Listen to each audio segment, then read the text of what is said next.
A new series on Netflix is gaining acclaim for its portrayal of Arab American life rarely presented in popular culture, and for the comedian who wrote and stars in the show, co-produced with Rami Youssef.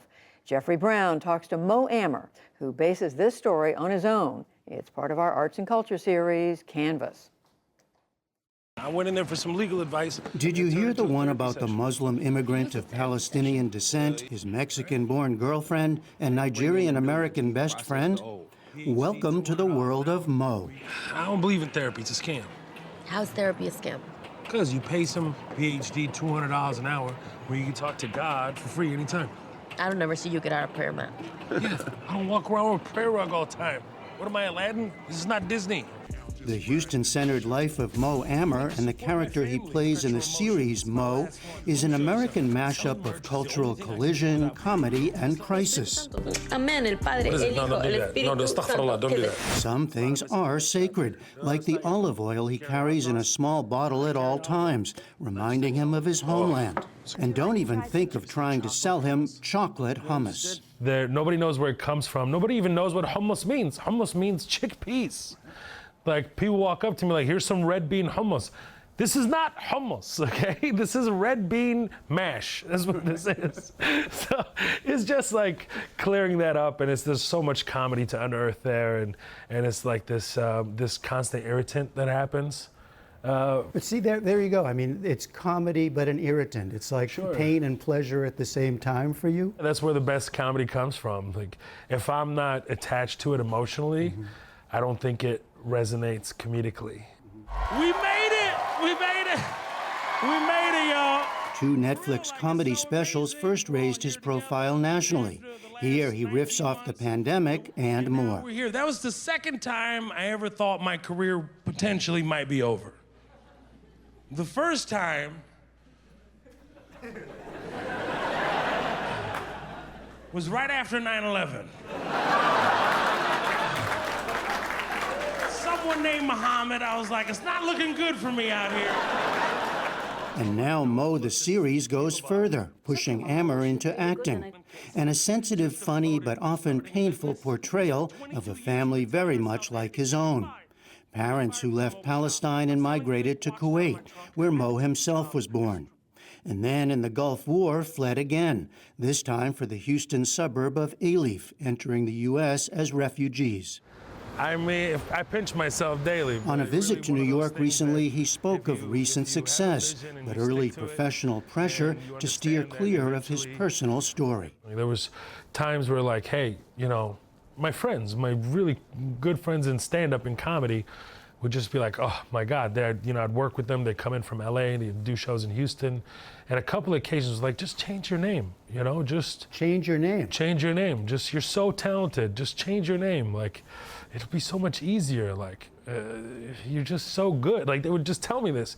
And it would hurt my heart. I'm like, what do you mean? You want me to just pretend to be something else? That's the essence of stand-up. You're talking about acting at that point. Like, you want me to act in my real life? And how long do I hold on this charade for? Like, that's definitely not it. Mo the series takes it on directly. There's plenty of humor, but Mo and his family are barely scraping by financially. He finds work on an olive tree farm. As in real life, his father, a telecom engineer, died young of a heart attack, and Mo learns he'd been tortured earlier in his life. 20 years in, the family is still waiting for citizenship papers, a painful bureaucratic process.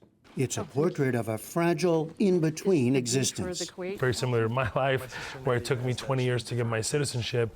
You felt like you were American. I felt like I was.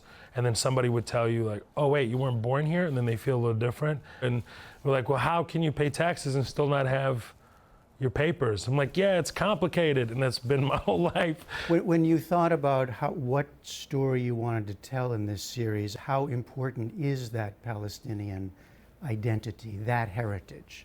Well, it's important to me because it's who I am, right? I am Palestinian. Where I come from, these people do exist.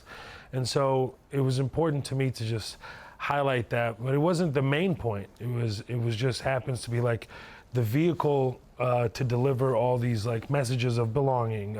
If you ever worked you know, paycheck to paycheck, trying to take care of your family, unable to do it. You don't have to be an immigrant to relate to this story. You just happen to be connecting with a Palestinian family while you're doing so. Was it always obvious to you that you could use comedy as a way in to look at very serious issues that this series takes on? It's a great question. And it's so emotional, like, and it's so deeply personal to me. It's like, I don't know if I could share that. Like, that's a lot. Like, how do you share that on camera? Are you comfortable with this? Imagine doing that, like, and then it's just on Netflix. It's gonna go out to every country on planet Earth that has a subscription will be able to see it. That's a really hard thing to do and very challenging emotionally.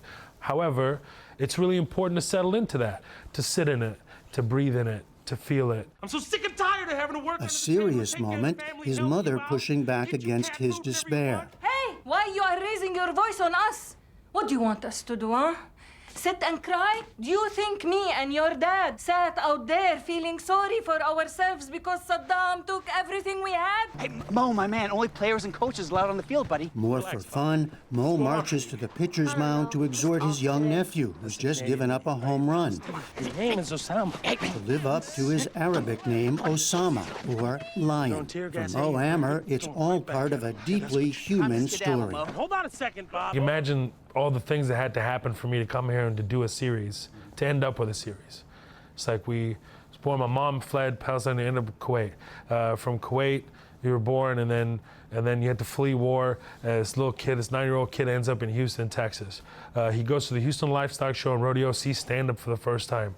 That's what I'm supposed to do. 4 years later, my dad passes away. I'm doing stand-up in English class, so my teacher's way of getting me to not skip anymore and to try to help bring me back. So I think it feels very much like destiny. So how surprised are you to be able to, you know, head a comedy show?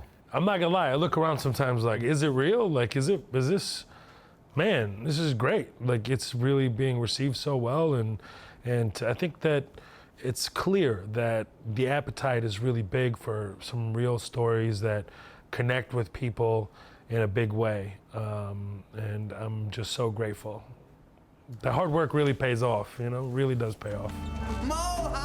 Mo Amer is now waiting to hear if Mo the series will be renewed for a second season. For the PBS NewsHour, I'm Jeffrey Brown in New York.